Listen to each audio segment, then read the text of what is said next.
Salam, salam. Ya, puji Tuhan. Berikan juga salam kiri kanannya. Salam, salam. Ya, puji Tuhan. Kita mengucap syukur atas kebaikan Tuhan sehingga kita bisa memasuki bulan yang baru, bulan Maret. Nah, di bulan Maret ini kita punya tema yaitu Yesus sumber sukacita. Kita sebutkan sama-sama. 1, 2, 3 ya. Yesus sumber sukacita. Sekali lagi, 1, 2, 3 ya. Yesus sumber sukacita. Dan kita tahu bahwa sumber sukacita itu hanya ada di dalam Tuhan Yesus. Karena sukacita yang diberikan oleh dunia itu adalah sementara, tetapi sukacita yang dari Tuhan itu kekal. Buktinya apa? Sukacita dalam dunia itu sementara. Sebagai contoh, siapa di sini kalau ibu-ibu biasanya kalau pengen tas baru, akhirnya dapat tas baru, senang atau enggak? Sukacita atau enggak? Sukacitanya lama atau tidak? Berapa hari sukacitanya? Ya, jadi waktu dapat, wah sukacita, wah dapat tas baru.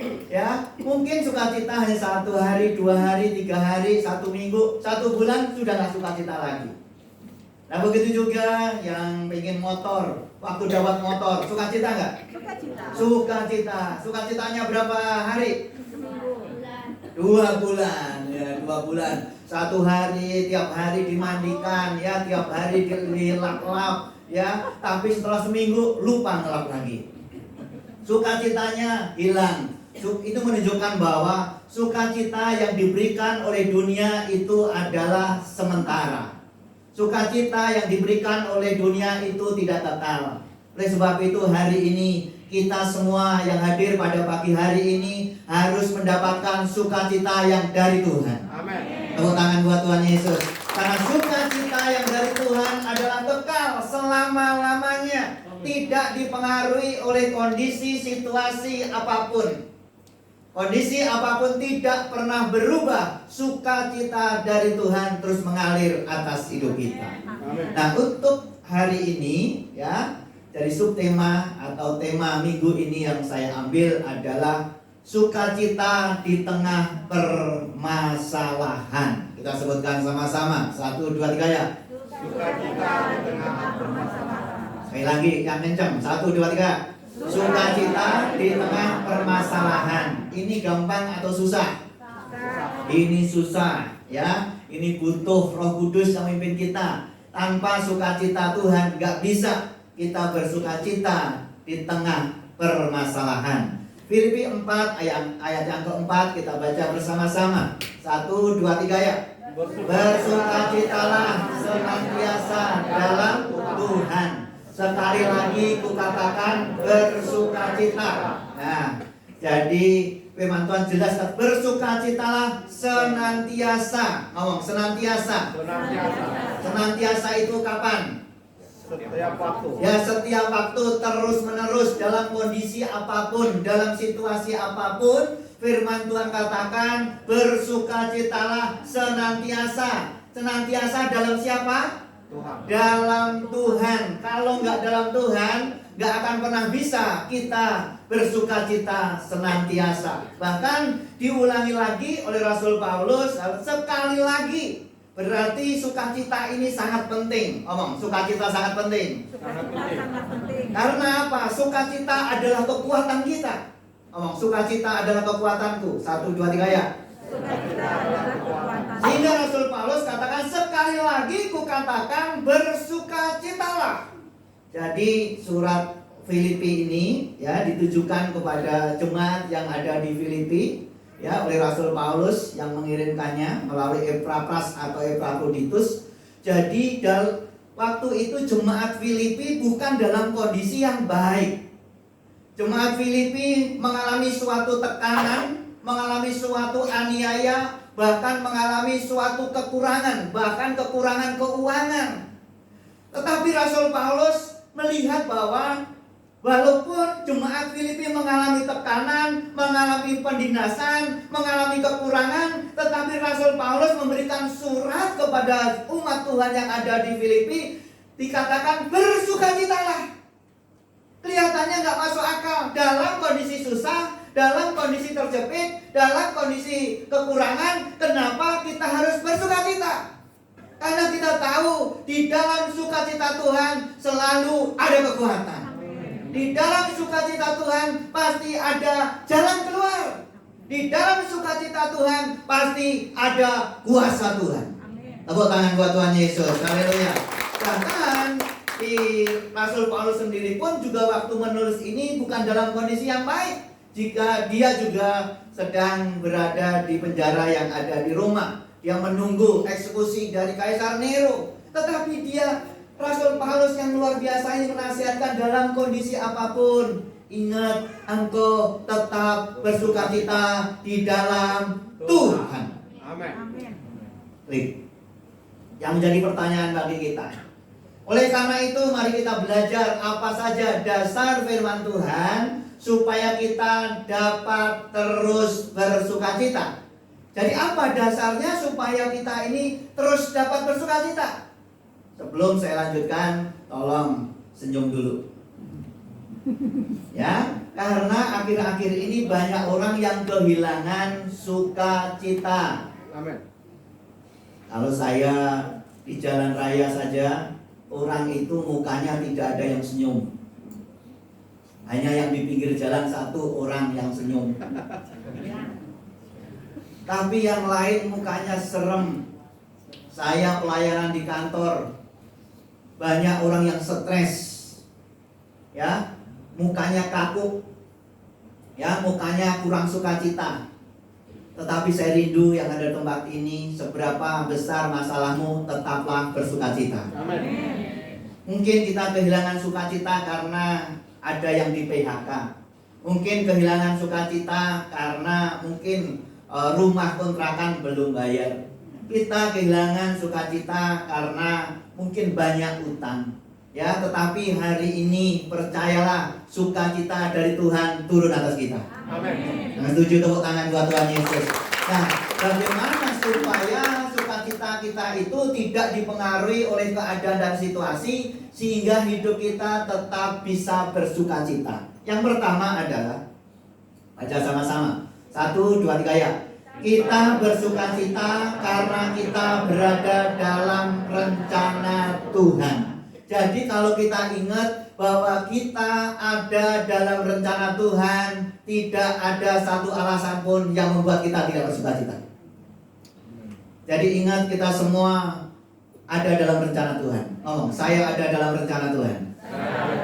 Jadi ingat, kalau kita ada dalam rencana Tuhan bukan berarti perjalanan kita itu mulus tanpa hambatan. Ya, walaupun kita ada dalam rencana Tuhan, ada hambatan, ada tantangan, tetapi semuanya bisa diselesaikan, bahkan sampai rencana Tuhan digenapi dalam hidup kita. Kalau kita menyadari itu, waktu kita diberhadapkan oleh persoalan tantangan, kita nggak stres, kita nggak takut, karena kita tahu di ujung sana rencana Tuhan pasti digenapi. Nah, firman Tuhan berkata, Kolose 1 ayat 12. 1, 2, 3 ya. Dan mengucap syukur dengan sukacita kepada Bapa yang melayakkan kamu untuk mendapat bagian dalam apa yang ditentukan untuk orang-orang kudus di dalam kerajaan terang. Sudah kasih dalam Tuhan. Di dalam Kolose ini juga ditulis oleh Rasul Paulus, juga sama. Ada surat penggembalaan, dia juga dalam penjara. Ya, dia dikatakan dan mengucap syukur dengan sukacita. Jadi mengucap syukur dengan sukacita. Mengucap syukur dengan sukacita karena apa? Yang melayakkan kamu. Ngomong, melayakkan. Yang sebenarnya kita tidak layak, tetapi setelah kita percaya kepada Tuhan Yesus, yang tidak layak menjadi layak. Kita semua dilayakkan. Ngomong, saya dilayakkan. Dilayakkan untuk apa? Melayakkan kamu untuk mendapat bagian dalam apa yang ditentukan. Jadi yang dulu kita nggak layak mendapat bagian yang ditentukan oleh Allah, tetapi setelah kita percaya kepada Tuhan Yesus, kita mengucap syukur, kita bersukacita karena kita dilayakkan untuk mendapat bagian. Amin. Tepuk tangan buat Tuhan Yesus. Jadi mendapat bagian, mendapat bagian. Jadi dulu nggak dapat bagian, tapi setelah percaya kepada Tuhan Yesus, dapat bagian. Dan saudara, apa yang ditentukan, ditentukan. Berarti ingat, bagian-bagian yang Tuhan sudah sediakan bagi kita sudah ditentukan. Sudah ditentukan berarti Tuhan sudah merencanakan yang baik atas kita. Jadi hal-hal yang baik Allah sudah tentukan. Berkat kepada Pak John, Allah sudah tentukan. Tuhan sudah rencanakan sejak dalam kandungan Pak John nanti jadi apa, rencana Tuhan apa, Tuhan sudah tentukan dan Pak John akan mendapat bagian itu. Amin. Itu maksudnya. Kalau kita ingat ini, saya percaya kita bisa bersukacita. Tepuk tangan buat Tuhan Yesus. Haleluya. Karena sudah ditentukan. Nah, klik. Yang menjadi juga pertanyaan, berada dalam rencana Tuhan berarti kita diperhatikan. Jadi kalau kita ada dalam rencana Tuhan, Tuhan sudah menentukan kita akan mendapat bagian. Berarti waktu ada tantangan, ada persoalan, ada, percayalah kalau kita ada dalam rencana Tuhan, pasti kita diperhatikan. Amin. Diperhatikan. Mungkin orang lain tidak memperhatikanmu. Mungkin orang tuamu nggak memperhatikanmu. Nggak apa-apa. Masih ada Tuhan Yesus yang selalu memperhatikan kita. Amin. Amin. Yoga, berada dalam rencana Tuhan berarti kita diperhatikan, berada dalam perlindungannya dan mempunyai masa depan yang cerah. Firman Tuhan berkata, Ibrani 2 ayat 18, 1, 2, 3 ya. Sebab oleh karena ia sendiri telah menderita karena pencobaan, maka ia dapat menolong mereka yang dicobai. Tuhan Yesus pun, kenapa rencana Tuhan indah bagi kita? Kenapa kita bersukacita? Ya karena kita ada dalam rencananya. Orang yang ada dalam rencananya adalah orang yang senantiasa diperhatikan oleh Tuhan. Amin. Kenapa Tuhan perhatikan? Karena Tuhan sendiri pernah mengalaminya. Waktu Tuhan Yesus sebagai manusia, Tuhan merasakan, juga pernah dicobai. Karena Tuhan juga pernah mengalami penderitaan, akhirnya Tuhan tahu penderitaan, pencobaan yang kamu alami. Dan Tuhan akan berikan jalan keluar. Amin. Tepuk tangan buat Tuhan Yesus. Haleluya. Jadi dia, sebab oleh karena ia sendiri telah menderita karena pencobaan, maka ia dapat menolong mereka yang dicobai. Dapat menolong. Dapat menolong. Percayalah hari ini, persoalan seberat apapun yang kau hadapi, Tuhan Yesus dapat menolong. Amin. Yesus dapat menolong. Yesus dapat menolong. Dan kalau kita ingat itu, wah, Yesus pasti tolong saya. Kita nggak sedih lagi, kita bersukacita karena di balik persoalan pasti ada berkat Tuhan. Amin. Tepuk tangan buat Tuhan Yesus. Haleluya. Nah, yang tadi adalah berada dalam rencana Tuhan berarti diperhatikan. Berada dalam rencana Tuhan berarti dilindungi. Klik. Amsal 14 ayat 32. 1, 2, 3 ya. Orang fasik dirobohkan karena kejahatannya, tetapi orang benar mendapat perlindungan karena ketulusannya. Jadi ingat, kalau kita ada dalam rencana Tuhan, pasti kita semua mendapat perlindungan. Seperti bangsa Israel keluar dari Mesir, akhirnya waktu malam ya mendapatkan tiang api, waktu siang mendapat tiang awan. Ya itu, tapi Tuhan punya rencana yang indah, yaitu masuk ke dalam tanah yang penuh dengan susu dan madu. Waktu ada rencana itu belum dapat, tapi Tuhan sudah merencanakan yang indah. Di dalam perjalanan Tuhan melindungi. Walaupun ada tantangan di perjalanan, tetapi Tuhan lindungi. Dan saya percaya hari ini, kalau kita ada dalam rencana Tuhan, Tuhan pasti lindungi kita. Amin.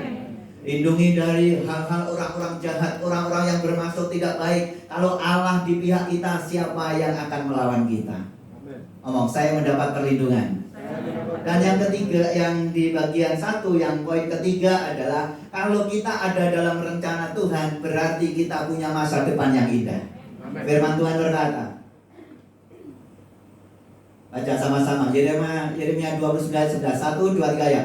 Sebab aku ini mengetahui rancangan-rancangan apa yang ada padaku mengenai kamu. Demikianlah firman Tuhan, yaitu rancangan damai sejahtera dan bukan rancangan kecelakaan, untuk memberikan kepadamu hari depan yang penuh harapan. Jadi ingat, kalau kita ada dalam rencananya Tuhan, saya percaya anak-anak Tuhan pasti punya masa depan yang indah. Amin. Punya masa depan yang cerah.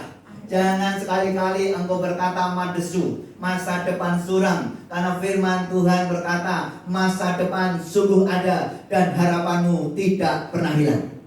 Jadi kalau kita ingat rencana Tuhan memberikan masa depan, inilah yang membuat kita terus bersukacita. Oh, saya terus bersukacita karena saya punya masa depan yang indah. Tapi mungkin yang bertanya, Pak, mana buktinya? Kok saya dari dulu juga begini-begini? Mana buktinya masa depan yang cerah? Tetap percaya, rencana Tuhan tidak pernah gagal. Pasti Tuhan akan nyatakan. Yang penting kita tetap ada di dalam jalurnya Tuhan. Walaupun kelihatannya saat ini kok belum mendapatkan masa depan yang dijanjikan itu, tetaplah jalan bersama dengan Tuhan. Waktu engkau tetap berjalan bersama Tuhan, masa depan itu akan kau dapatkan. Oke, contoh Ibu Tuti aja lah ya. Jadi Mama Ke atau Ibu Tuti istri saya, ya. Istri saya itu wanita. Dia sering ngobrol sama saya. Dulu dia itu, maaf, di keluarga karena adiknya itu ada 5, dia anak pertama. Jadi dia nggak diperhatikan. Kelihatan nggak punya masa depan. Karena apa? Sekolah sendiri, makan sendiri, bayar sendiri, nggak diurusin oleh orang tua. Sehingga adik-adiknya nggak sekolah, tapi dia sekolah karena kita tahu Tuhan punya rencana yang indah. Amin. Jadi waktu itu dia sekolah sendiri, biaya sendiri. Dia mau sekolah atau tidak, nggak dipikirin. Ya, sehingga papanya atau mamanya, orang tuanya nggak pernah datang ke tempat sekolahan. Kalau dia mau ambil rapot begitu, nggak pernah juga datang. Akhirnya dia nunggu dari temannya yang punya orang tua untuk ngambilin. Salah satu yang ngambilin adalah papanya Santi, ya, Papa Santi yang ada di sini, Santi Victor. Ya, nah saudara kasih dan itu kelihatan nggak ada masa depan. Dari SD sendiri, dari SMP dia sudah sendiri, dari Kapok ke mana tuh? Daerah kota sana sendiri. Terus akhirnya waktu semuanya dia sendiri, nyari uang sendiri, bayar SPP sendiri. Kelihatannya nggak ada masa depan. Tapi waktu terus berjalan bersama dengan Tuhan, rencana Tuhan pasti digenapi. Amin. Tepuk tangan buat Tuhan Yesus. Haleluya. Kelihatannya nggak mungkin. Wah, dulu dekil. Ya, karena jalan kaki dulu tinggi, ya, kutilang, tinggi langsing gitu ya. Ya. Tapi waktu terus berjalan, karena waktu SMP dia mengenal Tuhan, sungguh-sungguh dia pegang janji Tuhan ini, bahwa sebab aku ini mengetahui rancangan apa yang ada pada kita semuanya. Ngomong, Tuhan tahu rencana dalam hidup saya. 1, 2, 3 ya. Tuhan tahu rencana dalam hidup. Yang penting jalanin saja. Ngomong, jalanin. Kalau nggak dijalanin, ngeluh, akhirnya putus asa, nggak dapat. Udah jalanin saja. Nanti waktunya Tuhan sudah punya rencana sejak dalam kandungan. Tuhan sudah punya rencana yang indah. Jalanin saja. Tantangan ada, jalanin saja. Persoalan ada, jalanin saja. Saya percaya tepat pada waktunya masa depan yang indah turun atas kita. Amin. Tepuk tangan buat Tuhan Yesus. Haleluya. Yang kedua, bagaimana supaya kita bisa terus bersukacita? Kita baca sama-sama. 1, 2, 3 ya. Kita bersukacita karena kasih setia Allah yang sangat besar.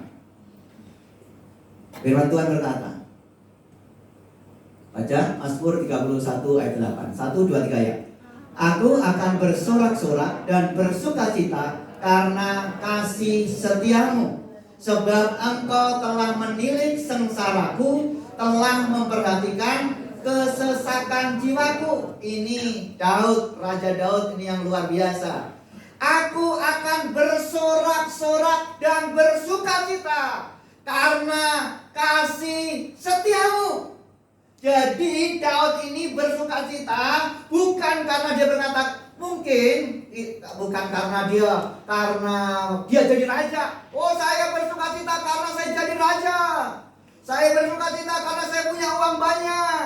Saya bersukacita karena saya punya harta yang melimpah. Tetapi Daud tidak pernah bangga, tidak pernah bersukacita karena itu.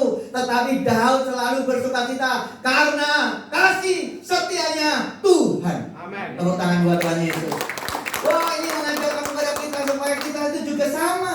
Bukan sukacita dengan apa yang kita miliki, tapi bersukacitalah dan ingat kasih setia Tuhan yang besar turun atas kita. Amin. Oleh sebab itu ingat akan kebaikan Tuhan dalam hidup kita. Daud juga persoalan banyak, tantangannya banyak. Tetapi yang membuat sukacita waktu dia ada di dalam baitnya, dia ada di dalam dekatannya Tuhan, itulah yang membuat dia sukacita. Yang membuat kebanggaannya bukan kemewahannya, bukan karena dia jadi raja, bukan dia karena orang hebat, tetapi karena kasih setia Tuhan. Amin. Ngomong kasih setia Tuhan. Kasih setia Tuhan. Firman, klik. Baca sama-sama. 1, 2, 3 ya. Dalam keadaan apapun sesungguhnya dia tidak pernah tinggalkan kita. Bahkan sesungguhnya Tuhan Yesus sangat senang membuat kita terkagum-kagum atas kebaikannya. Yang setuju tepuk tangan buat Tuhan Yesus. Jadi ingat yang pertama, kasihnya yang besar, bahwa dia tidak pernah tinggalkan kita. Yang kedua, Tuhan Yesus itu senang kalau kita sampai kagum-kagum akan kebaikan Tuhan. Tuhan terima kasih. Mungkin terima kasih karena apa? Terima kasih Tuhan, hari ini saya masih hidup, masih bernapas. Tolong disyukurin. Ya, karena oksigen itu kalau di rumah sakit mahal. Tapi kalau kita masih bisa menghirup udara, oksigen dengan baik, itu karena kasih setia Tuhan. Amin. Tuhan terima kasih, kasih setiamu Tuhan. Saya persoalan yang besar, bersama dengan Engkau Tuhan semua kasih jalan keluar yang baik. Itu semua karena kasih setiamu. Amin. Tuhan karena kasih setiamu Tuhan, saya punya keluarga yang baik. Tuhan karena kasih setiamu saat ini masih saya bisa makan dengan baik, saya bisa bekerja dengan baik, saya bisa usaha dengan baik. Itu semua karena kasih setia Tuhan. Amin. Amin. Oleh sebab itu tolong hari ini lihatlah kebaikan Tuhan, jangan lihat masalahmu. Lihat kebaikan Tuhan. Ngomong lihat kebaikan Tuhan. Contoh, saya itu kalau pagi nemenin Ibu Tuti ngopi. Dulu saya nggak ngopi, tapi pergaulan yang buruk merusakkan kebiasaan yang baik. Karena Bu Tuti ngopi, jadi ikut ngopi. Ya, jadi ngopinya hanya satu gelas atau satu cangkir, tapi dibagi dua. Ya, dibagi dua supaya apa? Supaya kelihatan romantis. Dan waktu pagi itu sebelum dia masak, belum ke pasar juga saya anterin, ya. Itu selalu saya ngomong begini, "Ma, kelihatannya kita seperti ngopi di kafe ya." Kenapa saya ngomong gitu? Saya melihat Tuhan itu baik. Itu supaya apa saya ngomong, "Ma, ini seperti ada di kafe," supaya Bu Tuti nggak ngajak ke kafe. Itu pagi-pagi saya lihat, ya Tuhan baik ya. Kita masih bisa ada di rumah, masih ada dapur. Tuhan baik ya Man. Selalu saya ngomong begitu.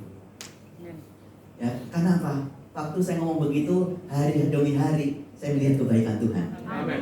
Walaupun dari hal yang kecil. Jadi kita melihatnya mulai dari hal kecil. Ngomong dari hal kecil. Jadi waktu hari kecil itu melihat kebaikan Tuhan, akhirnya sehari itu kebaikan Tuhan turun atas kita. Tepuk tangan buat Tuhan Yesus. Haleluya. Baca sama-sama. 1, 2, 3 ya. Allah sangat mengasihi kita. Maka dari itu luaskan pandanganmu bahwa Tuhan lebih besar dari setiap masalah yang kita hadapi. Tolong jangan stres dengan masalahmu yang besar. Kalau engkau melihat bahwa Yesus lebih besar, masalahmu akan menjadi kecil. Tapi kalau kita tidak pernah melihat Tuhan itu besar, maka masalahmu makin besar. Oleh sebab itu luas cara pandang kita, jangan dipersempit. Jangan kita sempitkan. Bahwa kita tahu bahwa masalah kecil Yesusku besar. Amin. Yesusku besar. Ya kalau kita lihat itu, saya percaya kita terus bersuka cita. Amin. Nah, klik. Firman Tuhan berkata, baca sama-sama. Mazmur 60 ayat 14. 1, 2, 3 ya. Dengan Allah akan kita lakukan perbuatan-perbuatan gagah perkasa, sebab Dia sendiri akan menginjak-injak kepala lahan kita. Amin. Jadi percayalah, kasih setia Tuhan. Kita bersuka cita karena kasih setia yang besar dari Tuhan. Kenapa? Karena kita akan melakukan perkara-perkara besar. Kita akan melakukan perbuatan-perbuatan besar. Melakukan perbuatan besar. Jadi percayain, walaupun kelihatannya masih kecil. Tuhan, saya akan buka toko ini. Saya percaya saya akan melakukan perkara besar bersama Tuhan. Karena saya bersuka cita karena kasih setiamu yang besar. Jadi setiap hari deklarasikan dalam kehidupan kita, saya akan melakukan perkara-perkara besar hari ini. Saya akan melakukan perkara-perkara besar. 1, 2, 3 ya. Saya akan melakukan perkara-perkara besar. Nah, itu waktu engkau ucapkan, hal yang besar pasti terjadi. Tepuk tangan buat Tuhan Yesus. Haleluya. Yang ketiga, bagaimana supaya kita bisa terus bersuka cita? Yang ketiga, kita baca sama-sama. 1, 2, 3 ya. Kita bersuka cita karena kita diberi kuasa menjadi anaknya. Nah, ini buat bersuka cita. Firman Tuhan berkata, Yohanes 1 ayat 12. 1, 2, 3 ya. Tetapi semua orang menerimanya, diberinya kuasa supaya menjadi anak-anak Allah, yaitu mereka yang percaya dalam namanya. Jadi waktu kita percaya kepada Tuhan Yesus, kita diberi kuasa untuk menjadi anak-anak Allah. Amin. Diberikan kuasa.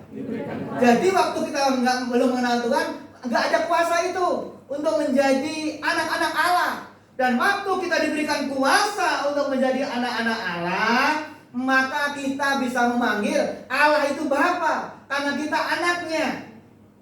Yang di luar sana nggak bisa memanggil Allah itu Bapa, karena mereka tidak menjadi anaknya, tidak mendapat kuasa menjadi anak-anak Allah. Oleh sebab itu, kalau kita hari ini anak-anak Allah, kita harus bersuka cita. Amin. Saya bersuka cita karena saya anak Allah. 1, 2, 3 ya. Kita jadi anaknya orang yang penting saja. Anggap aja Pak Jokowi. Wah, itu senang. Wah, enak. Wah, kita bangga kemana-mana diiring-iring. Ya. Kita menjadi anak anggap orang yang terkenal. Oh, kita senang. Tetapi ingat, hari ini kita jangan sedih kalau mungkin, oh bapak saya kok begini, oh orang tua saya begini. Gak usah sedih. Kita ini anak Allah. Amin. Saya anak Allah. Kalau anak Allah, betapa bangganya. Jadi anaknya Pak Presiden aja kita bangga. Jadi anaknya orang yang penting aja kita bangga. Apalagi kita jadi anak Allah. Kita harus lebih bangga. Saya bangga. Ini harus bangga yang membuat kita sukacita. Kalau anak, apa yang didapatkan? Klik. Baca. 1, 2, 3 ya. Sebagai anak tentu kita bisa diberi kuasa, berhak untuk minta karena anak. Contohnya, kalau Pak John tadi, Pak John punya anak 3. Ya, anaknya Pak John punya hak nggak untuk minta kepada Pak John? Saya minta untuk jajan, saya minta untuk sekolah, dikasih nggak Pak John? Karena itu memang haknya dia sebagai anak, ya dikasih. Tetapi kalau anaknya tetangga minta, dikasih nggak? Pak, saya sekolahin saya, mikir dulu. Kenapa? Ya bukan anaknya. Mikir-mikir dan ingat hari ini kita ini anaknya Tuhan. Amin. Jadi apa yang Tuhan punya juga kita punya. Amin. Karena kalau orang tua, apa yang dipunya orang tua juga punya anak. Tapi kadang-kadang anak itu kurang ajar. Apa yang dipunya anak belum tentu punya orang tuanya. Kita nyenggol sedikit aja marah-marah. Tapi kalau semua punya orang tua, itu punya dia. Dan kita ingat hari ini, kita itu anaknya Tuhan. Saya anaknya Tuhan. Berarti kita berhak untuk minta. Oleh sebab itu minta apa? Minta apa? Hah? Minta apa tadi? Kesehatan. Pasti sehat kalau itu. Yang penting jangan seperti kemarin saya layanan, Pak doain saya sehat, tapi makannya gembul. Makanya apa saja dimakan juga bisa begitu juga. Ya, tapi ingat hari ini, minta kesehatan, minta apa lagi yang kau butuhkan? Minta apa lagi? Minta rumah, minta apa lagi? Istri lagi. Jangan. Itu enggak boleh. Minta apa lagi? Minta pekerjaan diberkati, usaha. Bagi Tuhan tidak ada yang mustahil. Karena firman Tuhan berkata, Yohanes 15 ayat 7, 1, 2, 3 ya. Jikalau kamu tinggal di dalam aku dan firmanku tinggal di dalam kamu, mintalah apa saja yang kamu kehendaki dan kamu akan menerimanya. Dan yang berhak menerima adalah anak. Kalau kita ada dalam Tuhan, minta apa saja yang kau kehendaki. Kehendaki atau juga sesuai dengan kehendak Bapaknya, maka semua itu akan ditambahkan kepada kita. Wah, kalau kita ingat itu, sukacita loh. Pak John aja lah hari ini yang pagi ya. Pak John dulu kontrak kecil di daerah Tegal Alur. Datang dari NTT, dari Kupang, ya. Kelihatannya nggak ada masa depan. Tapi Pak John itu setia. Akhirnya waktu minta apa yang sesuai dengan kebutuhan, minta istri, dapat istri cantik. Haleluya. Akhirnya minta akan ini dulu juga saya yang tunangan juga saya yang doain, ya saya datang ke rumahnya. Jadi saya tahu minta rumah, dapat rumah. Amin. Akhirnya punya kontrakan. Kenapa bisa seperti itu? Karena dia anaknya Tuhan. Karena di surga sana banyak rumah. Untuk naruh ke sini, yaitu dengan doa, dengan iman kita percaya, kita pindahkan apa yang menjadi kerinduan tadi untuk turun ke bumi. Tepuk tangan dulu buat Tuhan Yesus. Haleluya. Jadi menerima. Yang terakhir. Sama-sama. 1, 2, 3 ya. Sebagai anak tentu kita diberi kuasa menjadi ahli waris kerajaan surga. Jadi anaknya tetangga tadi dapat warisan nggak dari Pak John? Nggak dapat. Yang dapat adalah anaknya. Nah begitu juga kita ini anaknya Tuhan. Saya percaya kita semua dapat ahli waris. Amin. Ngomong ahli waris. Dan maksud ahli waris itu apa? Baca 1, 2, 3 Roma 8, 17. 1, 2, 3 ya. Dan jika kita adalah anak, maka kita juga adalah ahli waris. Jadi kita anaknya Allah dapat ahli waris. Maksudnya, baca sama-sama. Maksudnya orang-orang yang berhak menerima janji Allah. Tepuk tangan buat Tuhan Yesus. Jadi ingat kita itu anaknya siap, bahkan berhak kata Tuhan. Berhak. Ngomong berhak. Jadi kita semua berhak mendapatkan janji Allah. Inilah yang membuat kita bersukacita. Karena kita berhak menerima janji Allah. Janji Allah tentang tadi kesehatan, kekuatan, masa depan akan dinyatakan. Amin. Baca 1, 2, 3 ya. Sesungguhnya masalah, keadaan, tekanan, sakit, penyakit sekalipun tidak akan mengubah status kita sebagai anak Allah. Kita tetap anak Allah. Amin. Siap menerima janji-janji Allah. Jika demikian tidak ada alasan bagi kita untuk tidak bersukacita. Amin. Ngomong kiri kanannya, kamu anak siapa sih? Ya. Jadi kalau bukan anaknya Allah, ya kita banyak stresnya. Ya. Oke, kesimpulannya adalah baca 1, 2, 3 ya. Oleh karena itu, mari jadikan sukacita menjadi warna kehidupan kita sehari-hari. Tolong kehidupan sehari-hari bersukacita. Ngomong bersukacita. Coba senyum dulu, dibuktikan senyum dulu. Ya, oke. Terus baca lagi 1, 2, 3 ya. Belajarlah bersukacita walaupun di tengah permasalahan. Nah ini yang perlu kekuatan Roh Kudus. Ya, supaya kita ingat bahwa Tuhan punya rencana yang besar, Tuhan punya kasih-Nya yang besar, bahkan juga kita itu anaknya. Kalau kita ingat itu, di permasalahan apapun kita bisa bersukacita. Amin. Klik. Ya, kenapa? 1, 2, 3 ya. Kita bersukacita karena kita berada dalam rencana Tuhan. Kedua, Kita bersukacita karena kasih setia Allah yang sangat besar. 3. Kita bersukacita karena kita diberi kuasa menjadi anak-anak Allah. Tuhan Yesus memberkati. Tepuk tangan buat